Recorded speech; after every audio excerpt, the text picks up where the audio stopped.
करें शुरू।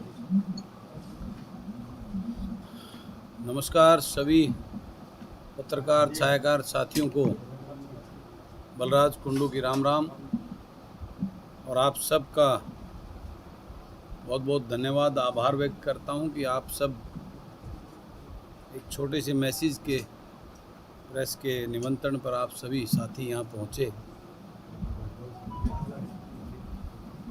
और आज झज्जर के इस दौरे के दौरान ये प्रेस कॉन्फ्रेंस का प्रोग्राम इसलिए बनाया था कि आप सबके संज्ञान में लाते हुए और आपके माध्यम से इस प्रदेश को आज जिस प्रकार के दौर से गुजर रहा है उसकी चिंता करते हुए हमने पूरे देखा, पिछले जनवरी से मैं इस मुहिम पर निकला हुआ हूँ। पहले यात्रा निकाली थी, उसके बाद लोगों में अलग अलग क्षेत्र में जाकर लोगों के बीच में जाकर लोगों की राय और सरकार की कार्यशैली के ऊपर एक पूरा निष्कर्ष निकालने के बाद मैंने हरियाणा प्रदेश के जन सेवा की सोच के रखने वाले लोगों को पहले जन सेवक मंच के माध्यम से उनको इकट्ठा किया और फिर उन लोगों को प्रेरित करके उन लोगों को सारी प्रदेश की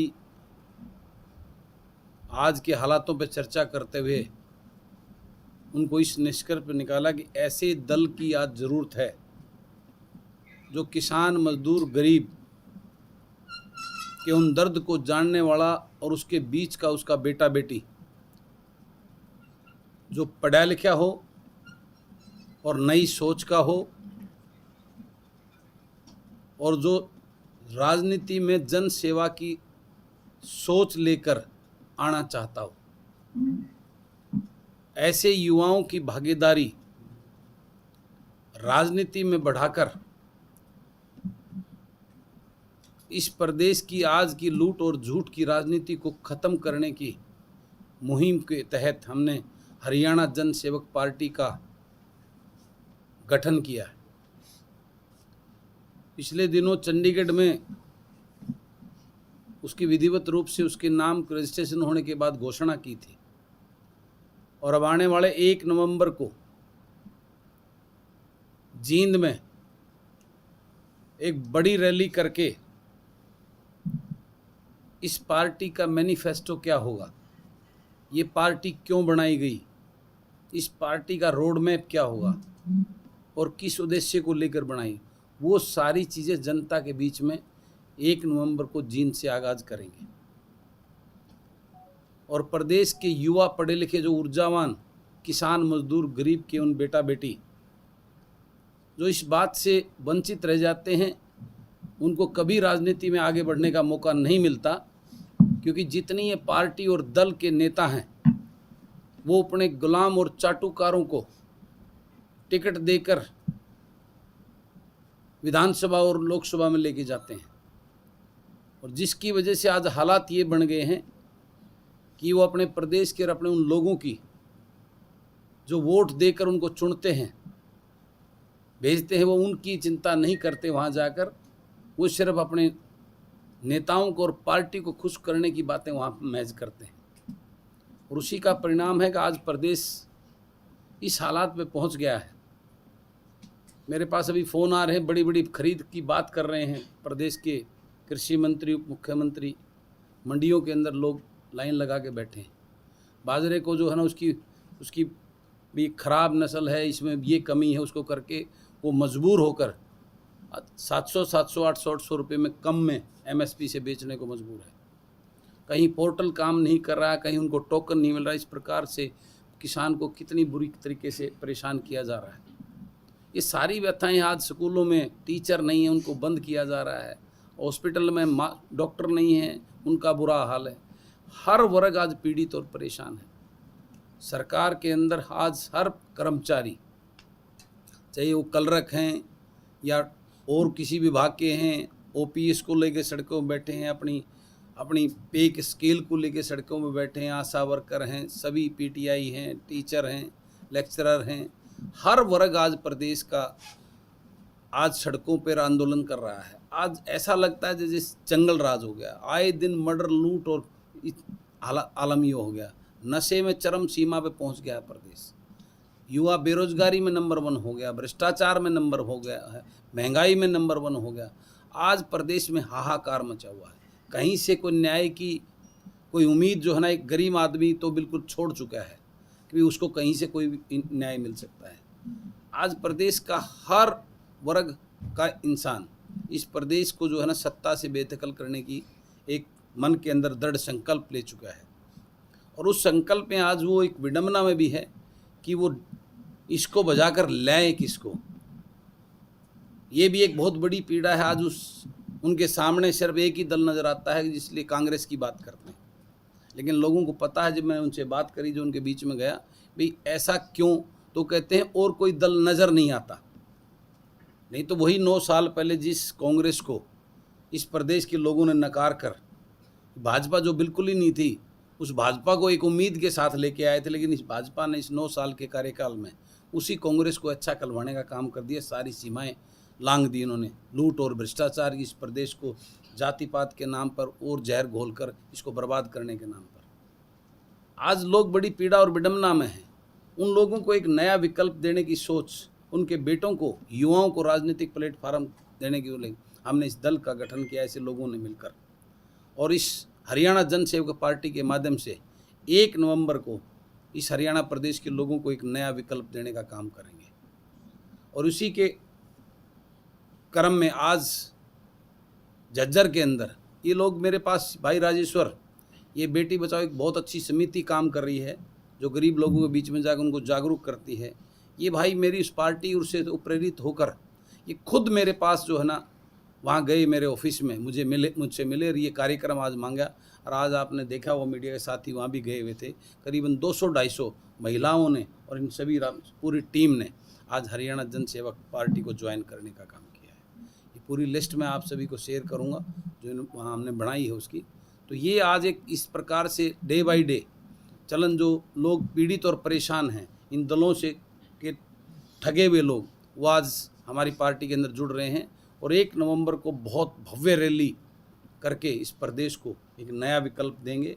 और आप सब मीडिया के साथियों से भी सहयोग की मैं कामना करता हूं कि इस मेरी मुहिम में, इस प्रदेश को बचाने की मुहिम में और राजनीतिक दलों की लूट और झूठ की इस राजनीति को ख़त्म करने में आप सभी का मैं सहयोग अपेक्षित करता हूं। आप इसमें मेरा सहयोग करेंगे, मेरी इन बातों को लोगों तक, जनता तक पहुँचाने में मेरी मदद करेंगे। कुंडू साहब, आपको बहुत बहुत बधाइयाँ एक नई शुरुआत के लिए। और मैं पूछना चाहूँगा कि आपकी पार्टी का जो निशान है वो क्या होगा?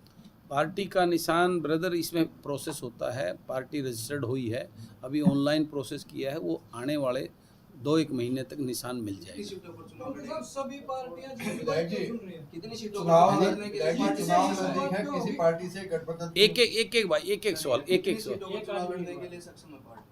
देखिए, पार्टी सक्षम होती है लोगों से, पार्टी की टीम के साथ में हम अपनी टीम बना रहे हैं। और चुनाव लड़ने की जहाँ तक बात है, मैं चुनाव ऐसे नहीं किसी को टिकट बांट के चुनाव लड़ना नहीं, चुनाव में जीतने के उद्देश्य से ऐसे अच्छे लोगों को टिकट देंगे जो मेरी सोच के साथ, जिनका मैच करती हो, जिनकी समाज में उसकी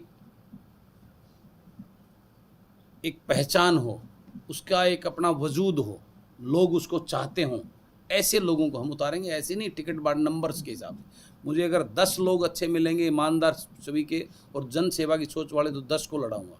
20 मिलेंगे तो 20 को लड़ाऊंगा, 50 मिले तो 50 को लड़ाऊंगा, और 90 मिले तो 90 को लड़ाऊंगा। चुनाव गठबंधन होने की उम्मीद है कोई? देखिए, अगर मैं कांग्रेस से कोई गठबंधन नहीं करूंगा, मैं बीजेपी से कोई गठबंधन नहीं करूंगा, जेजेपी से कोई गठबंधन नहीं करूंगा।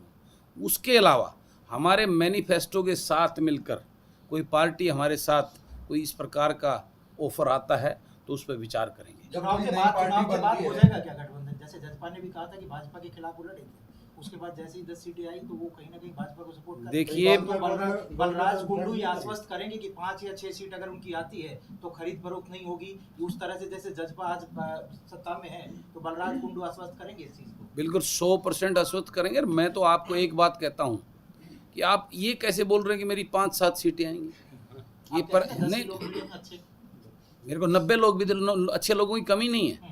मैंने आपको एग्जाम्पल दिया है कि भाई पूरे 90 के 90 हलकों में अच्छे लोगों की कमी नहीं है, और निश्चित रूप से वो आएंगे। और 2024 के अंदर हरियाणा जनसेवक पार्टी की सरकार बनेगी। हमें किसी लूट और झूठ के सहयोगी की जरूरत नहीं है। हम जो है ना एक सोच लेकर वो चले हैं। हम खरीद पर, मैं आपको, आप सब जानते हैं, मीडिया के साथी हो, आप सब जानते हैं मुझे मंत्री 3 साल से लोग यहाँ इसमें राजनीति में आते हैं मंत्री बनने के लिए। वो मंत्रीपद की ख्वाहिश तो मेरी 3 साल पहले पूरी हो रही थी। मैं जनसेवा की सोच लेकर इस राजनीति के अंदर आया हूँ और लोगों को बचाने के लिए, इस प्रदेश को बचाने की सोच लेकर आया हूँ। भगवान ने मुझे बहुत दिया, मैं बहुत डाउन टू अर्थ सिस्टम से उठ के आया हूँ। कभी सपने में भी नहीं सोचा था परमात्मा इस प्रकार से दोनों हाथों से मुझे इतना बड़ा आशीर्वाद मिलेगा। आज मैं पैसे के लिए नहीं, मैं सेवा के लिए राजनीति कर रहा हूँ। और ये निश्चित रूप से एक नया, ये आपका सवाल बिल्कुल एकदम स्टिक बैठता है, क्योंकि जिस प्रकार से राजनीति, इनका तो पुराना इतिहास था, लोगों की समझ में नहीं आया। ये जो छोटे देवीलाल, जो राजकुमार जो बन के आए थे भाजपा को भगाने के नाम पर, जिन्होंने वोट लूटी थी, इनका तो पुराना इतिहास है। ये तो लोगों को बहकाकर, गरीबों को, बुजुर्गों को पेंशन के नाम पर, युवाओं को रोजगार देने के नाम पर, किसान को बड़े बड़े सपने दिखाने के नाम पर, भाजपा को जमुना पार भेजने के नाम पर अनेकों ऐसे जुमले देख कर ये आए। इनका तो पता नहीं, तो पुराने सहयोगी हैं भाजपा के, आज को नया थोड़ा ना।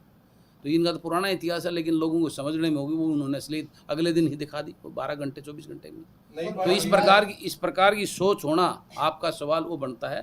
लेकिन मैं आपसे वादा करता हूँ कि बलराज कुंडू, पहली तो मेरी उम्मीद ये है कि 100% हमारी सरकार बनेगी। नहीं बनी तो ऐसे किसी दल के साथ हम बिल्कुल नहीं जाएंगे जिसने प्रदेश का ये हाल करने का। बलराज कुंडू कहाँ से चुनाव लड़ेंगे? महम की सीट से ही चुनाव लड़ेंगे या फिर कहीं और से तैयारियां कर रहे हैं? बलराज कुंडू महम से लड़ेगा। मेरी कर्मस्थली, मेरी राजनीतिक जो जड़ है वो महम से है, और महम के उन बहादुर लोगों ने आशीर्वाद देकर मुझे इस राजनीति में लाने का काम किया है। तो मेरी कर्मस्थली वो महम ही है, और महम से ही मैं चुनाव लड़ूंगा। और महम में ही मैं ये कैसे सवाल आ गया आपके मन में, मैं महम से चुनाव नहीं लड़ूंगा? ये सवाल किस बात पे आ गया? क्या कभी हुड्डा साहब से पूछा है वो कलोई से चुनाव नहीं लड़ेंगे? सर, हर कोई नेता किसान और मजदूर को लुभावने वाले सपने दिखाता है, लेकिन उनके बारे में कोई बात नहीं करता। देखिए, मैंने कोई सपना नहीं दिखाया। आप देखेंगे मैं एक भी सपना नहीं दिखाऊंगा। मैं उनको सच से, हकीकत से उनको हक दिलाऊंगा। उनके कोई सपना झूठा नहीं होगा। आपको 1 नवंबर को मेरा मैनिफेस्टो, मेरा रोड मैप आपके सामने रखूंगा, और आप उसमें देखेंगे एक भी कोई झूठा सपना ऐसा नहीं होगा जिसको हम पूर्ण ना कर सकें। जब भी कोई नई पार्टी बनती है तो दूसरी पार्टी के जो नेता हैं जिनको टिकट नहीं मिलती, वो दूसरे दलों में जाते हैं। क्या उन नेताओं की एंट्री होगी आपकी पार्टी में? मैं ऐसे किसी चले हुए कारतूस को कोई टिकट नहीं दूंगा जो घिसे पिटे सिर्फ राज करने के लिए, एमएलए बनने के लिए राजनीति करते हैं, दल बदलते घूमते हैं। मैं अच्छी सोच के युवाओं को, जो गरीब किसान मजदूर के बेटा बेटी हूँ, उनको एक प्लेटफार्म है। 90 लोग हैं जनाब, 90 लोग हैं, एक बलराज कुंडू 89 बच जाते हैं। क्या 89 लोगों में कहीं ना कहीं सोच आपकी मिलती है क्या? बिल्कुल, हर गांव में, हर गली में ऐसे अच्छे लोगों की कमी नहीं है, बस उनको ढूंढना है, तराशना है। विधायक है आपकी नज़र में ऐसा कि जो बलराज कुंडू की सोच से हो? क्योंकि 90 विधानसभा है, 90 विधायक हाल में है। देखिए, तो मैं सोच से मिलता है कोई? बिल्कुल, आज भी विधानसभा के अंदर ऐसे साथी बैठे हैं, लेकिन वो मजबूर और पंगु हैं। वो चाहते हुए भी उनकी आत्मा नहीं मानती, वो मानते हैं कि ये सब गलत हो रहा है। लेकिन आज की प्रथा, राजनीतिक सिस्टम की वजह से, मैंने कहा ना, ये पार्टियां अपने गुलाम और चाटुकारों को, सिर्फ उन नेताओं को खुश करने की बात करती हैं। उनको किसी को अधिकार ही नहीं दिया कि वो विधानसभा में खड़ा होकर उस अपने लोगों की या जनता की आवाज़ को उठा सके। यही तो विडम्बना है, जिसको दूर करना, जिसको बदलना है। विधानसभा से पहले लोकसभा का चुनाव होना है जी, तो उसके लिए क्या तैयारी है? देखिए, अभी मेरी लोकसभा की कोई तैयारी मेरी नहीं है, लेकिन हमारा संगठन अभी बना रहे हैं। हम अच्छे लोगों को ले, जल्दबाजी नहीं कर रहे हैं। संगठन बनाने को तो आज ही लिस्ट जारी कर सकते हैं, लेकिन अच्छे लोगों को, उस सोच के बुद्धिजीवी लोगों को हम अपने संगठन में ले रहे हैं, उसकी घोषणा 1 नवंबर को करेंगे हम। और उसके बाद अगर कोई किसी लोकसभा में ऐसा कोई अच्छा चेहरा हमें मिलता है तो उस पर भी हम विचार करेंगे। ये नहीं है कि लोकसभा की हम बिल्कुल ही तैयारी नहीं कर रहे हैं। हम तैयारी पूर्ण रूप से, विधानसभा की तैयारी वही लोकसभा की तैयारी, लोकसभा में अलग थोड़ा ना करना है। उसमें तो हमारे को 9 लोग मिलेंगे, वो 9 लोग मिलकर एक के लिए काम करेंगे, वो तो और भी आसान होता है। लेकिन फिलहाल हमारा जो है लोकसभा के लिए वो नहीं है। लेकिन कोई अच्छा साथी इस सोच और उसके साथ आता है कि भाई मैं आके लड़ने को तैयार हूँ, तो निश्चित रूप से उसके ऊपर भी विचार करेंगे। जिस तरह सरकार और विपक्ष के नेताओं पर ईडी की रेड होती है, क्या समझते हैं आप, किस तरह देखते हैं? ये तो आज वो हथियार हो गया है जो पॉलिटिकल तंत्र में लोकतंत्र को ख़त्म करने वाला हथियार, इसका मिसयूज़ हो रहा है। और ये आज नहीं, सदियों से होता आया है। वैसे तो इंदिरा गांधी के टाइम में भी इसका बहुत मिसयूज़ होता था, कांग्रेस के फुलराज में भी बहुत मिसयूज़ होता था। इन्होंने थोड़ा सा उसको ज़्यादा कर दिया। उस टाइम पे सोशल मीडिया ये नहीं थी, अन्यथा ये दल तो इसका यूज़ करते ही आए हैं पहले से। लेकिन आज इसका बहुत ज़्यादा किया जा रहा है, वो दिखता भी है। वो राजनीतिक द्वेष की वजह से उनको दबाने के लिए, उनको रोकने के लिए बिल्कुल ये सामने नज़र आता था। जो पहले इस प्रकार का थोड़ा सा इतना ओपन नहीं होता था, होता पहले भी था, इसमें कोई दो राय नहीं। विधानसभा इलेक्शन में क्या महिलाओं की भी भागीदारी होगी? भाजपा अगर जजपा से नहीं छोड़ती है तो वो भाजपा छोड़ देंगे, क्या समझते हैं आप? देखिए, चौधरी वीरेंद्र सिंह मेरे आदरणीय हैं, बड़े हैं वो। मैं तो उनको यही कहता हूँ कि वो, उनको 82 साल की उम्र होगी, उनको रेस्ट करना चाहिए। और वाकई में अगर इस हरियाणा का भला चाहते हैं तो किसी ऐसे युवा को जो वाकई में अपनी अब वो ललक छोड़ देनी चाहिए 82 साल के अंदर क्या सर होने के बाद में भी एज निर्धारित होनी चाहिए क्या राजनीति में? बिल्कुल होनी चाहिए। जब एक हर एम्प्लॉय की एज निर्धारित है तो निश्चित रूप से मेरा ये मानना 70 साल मैक्सिमम एज इस पॉलिटिक्स में होनी चाहिए। इससे ऊपर का नहीं होना चाहिए। फैसला आया है, 2 महीने का टाइम दिया है पंजाब सरकार को SYL के मुद्दों को लेकर, इस पर आपका क्या कहना है? ये एक ऐसा राजनीतिक स्टंट है इस प्रदेश में, ये पिछले 30 साल से चला आ रहा है। और ये नहर तो पिछले 30 साल पहले बनी थी। हमारे प्रदेश के उन नेताओं ने इसको सिर्फ एक मुद्दा मात्र रखने के लिए जिंदा रखा है। ये ना तो अगर नियत होती तो ये तो बहुत पहले नहर बन के चालू होती और प्रदेश के लोग उसका लाभ। अभी भी ये मात्र एक चुनावी जुमला है। आज जो भाजपा इसकी बात कर रही है, थोड़े दिन पहले भाजपा की सहयोगी सरकार थी ना पंजाब में, क्यों नहीं करवाया? और आज जो सरकार बैठी है उस सरकार के लोग हरियाणा में भी अपना प्रचार प्रसार कर रहे हैं। क्या वो एजेंडा लेके आए हैं कि हमारी हरियाणा में सरकार बनाओ, हम पंजाब से आपको पानी देंगे? ये समझने की, लोगों को बेवकूफ़ बनाने की बात है। अब लोग इस बहकाव में नहीं आएंगे। अब 2 दिन से आप देख रहे होंगे तो सारी पार्टियां, वो राजकुमार जो हैं, वो छोटे देवलाल भी तरह तरह की बातें कर रहे हैं। वो चाहते तो उनके बाप दादा इस नहर को बनवा देते, लेकिन उनकी इच्छा ही नहीं है। वो सिर्फ एक पॉलिटिकल स्टंट मात्र है, इससे ज़्यादा कुछ नहीं है। ठीक है, थैंक यू।